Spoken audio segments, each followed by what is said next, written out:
If you are looking for interesting and unusual spare time activities with interesting and unusual people, United Nuts of Los Angeles may be just what you want. To find out if you have the type of personality this organization prefers in its members, just answer yes or no to the following simple questions. Do you play your favorite records at least once a day to keep the recording artists in practice?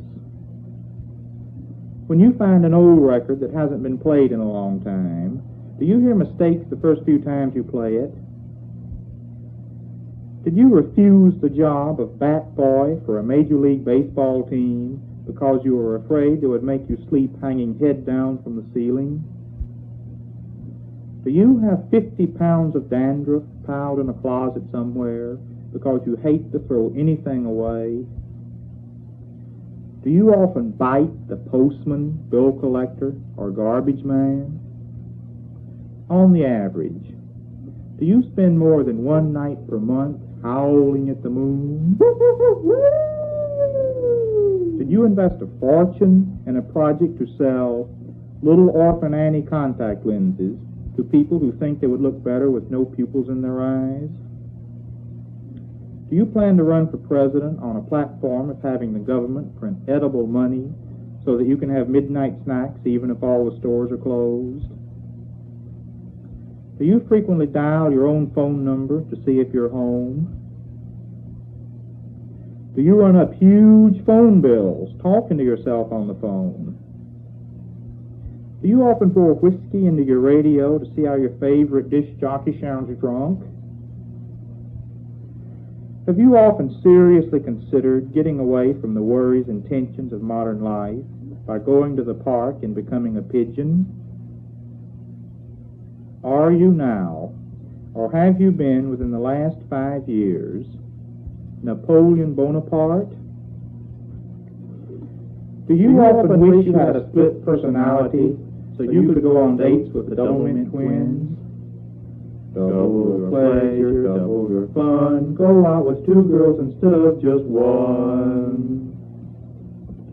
If you have answered yes to at least 9 of the preceding 14 questions, you have passed the first part of the test.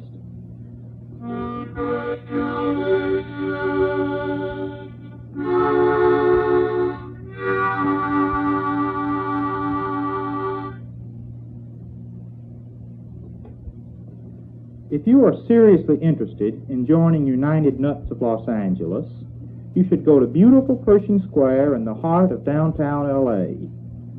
Gaze at the space above one of the fountains for a few minutes, and you should see a bulletin board begin to appear, floating in midair over the fountain. Simply write your name and address on a slip of paper and post it on this board. Our representative, who checks the board periodically, will then contact you at your home for an interview. If you are not crazy enough to see a bulletin board floating above the fountain, you have flunked the second part of the test. You're just not quite crazy enough for us. Better luck next time. If you do manage to see the board and put your name on it, and are eventually accepted as a member, you will be eligible to join in many interesting activities, such as parading around the streets in sandals and a long robe, with a sign saying, "The world will end next April 15th at midnight." Calling up the radio stations and writing to the newspapers to warn the world that the New York Mets are really Martians in disguise. Hermit vacations in the hills. Complaining that the major airports are unfair because they won't let flying saucers land on their runways like they let planes land. And many other of the activities which have made Southern California world famous. Well, I have to go now. I see several men in white coats coming to tell me it's time for a meeting. They are carrying nets, but that's only for members with excessive absences. Remember, United Nuts of Los Angeles. If things work out, I'll probably be seeing you at the meetings real